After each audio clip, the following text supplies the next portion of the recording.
welcome to Dinosaur Daily. I'm your host, Will P. Topping, and today we're going to be talking about Phil Fritalia, a dinosaur exclusive to Garden of the Gods in Colorado Springs.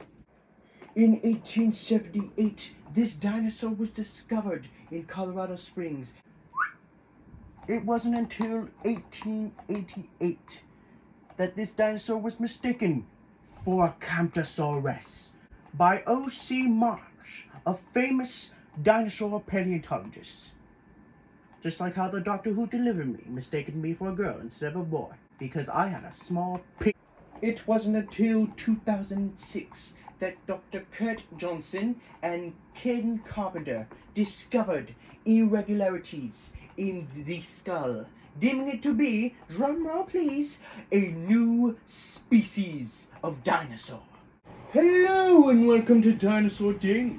I'm your host, Will P. Topping, and today we'll be talking about Maya macrothorax, otherwise known as the Megaraptor.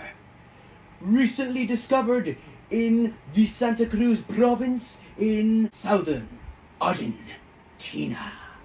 Unlike its other relatives such as the Velociraptor, the Megaraptor was 32 feet in height and weighed up to 5 tons. Either he's been hitting the gym or he's been hitting the pizza.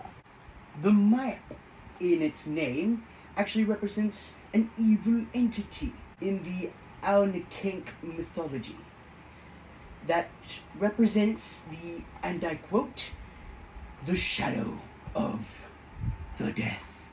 Hello and welcome to Dinosaur Daily. I'm your host, Will P. Topping, and today we'll be talking about the Torosaurus, a close relative to the Triceratops, aka Mua. Torosaurus possesses one of, if not the, largest skull of any known land animal, measuring in at 2.77 meters, or 9 feet and an inch in length. Unfortunately, it was never smooth sailing for the Torosaurus.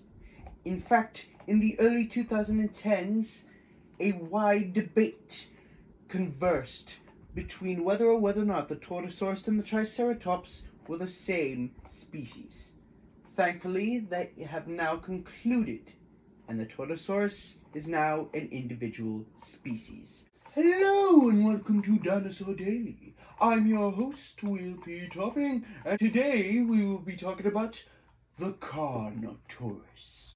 The horns of the Carnotaurus are something like those of a bull, and just like bulls, scientists predict that the Carnotaurus use their horns for combat against others of its species, to test each other's strengths.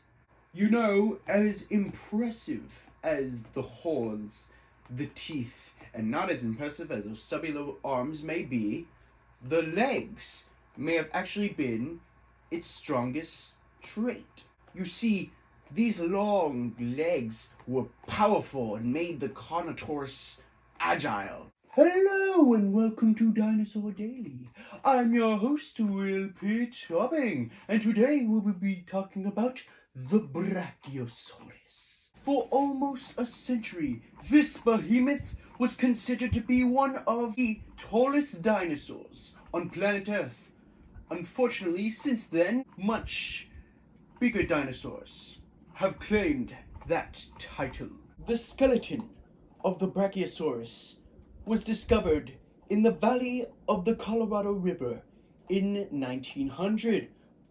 However, this skeleton wasn't given its name until 3 years later by a fellow of Elmer Riggs.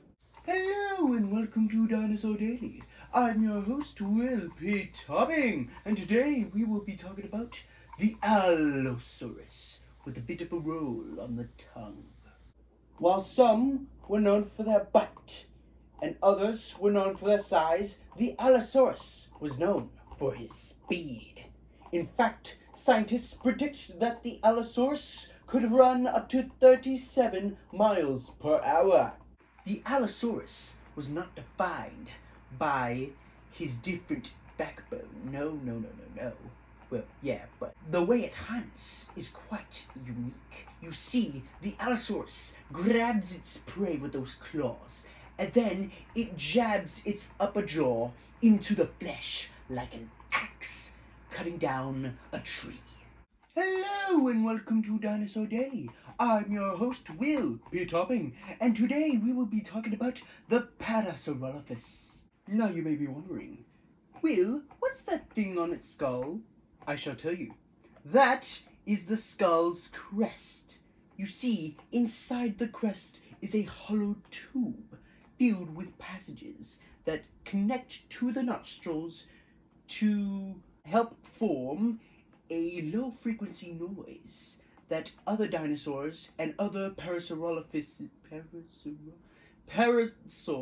could hear. Also worth noting is the fact that the Parasaurolophus's brain was about the size of a human fist. So I guess that skull's hollow for a reason, am I right? Hello and welcome to Dinosaur Daily. I'm your host, Will P. Topping, and today we will be talking about the Dilophosaurus. As upsetting as this is going to be, even though the Dilophosaurus has two crests on its head, it never had the frill or the ability to spit venom. That was unfortunately made up. You know, for a species that's 10 feet tall and 20 feet in length, the Dilophosaurus was incredibly fast. Scientists think that it ran about 30 miles per hour, and footprints attributed to the Dilophosaurus were in groups. The Dilophosaurus may have hunted in packs.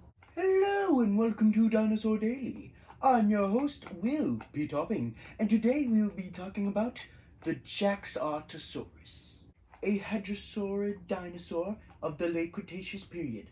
The Jaxartosaurus skeleton was first discovered in China and a country in Central Asia called Kazakhstan. Like other hadrosaurid dinosaurs, like Parasaurolophus and Corythosaurus, Jaxartosaurus used its crest for making low, bellowing noises. Now you may be wondering, Will, why haven't I heard this dinosaur before? Well, that's because this dinosaur was only featured on one singular show. Dinosaur Train! Hello and welcome to Dinosaur Daily.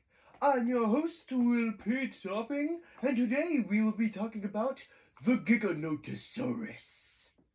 A study from 2021, A.J. Rowe and Snivelli estimate that the Giganotosaurus had a bite force of 24,977 newtons, or 2.5 metric tons. Giganotosaurus was named after Reuben Carolini, an amateur fossil hunter in the deposits of the Rio Leme Formation of Patagonia, southern Argentina, in 1993. And that's it. That's the last one. I just thought I'd do this real quick to get it out of the way, since, Dominion is literally today. If you guys liked it, I'm willing to do it next year.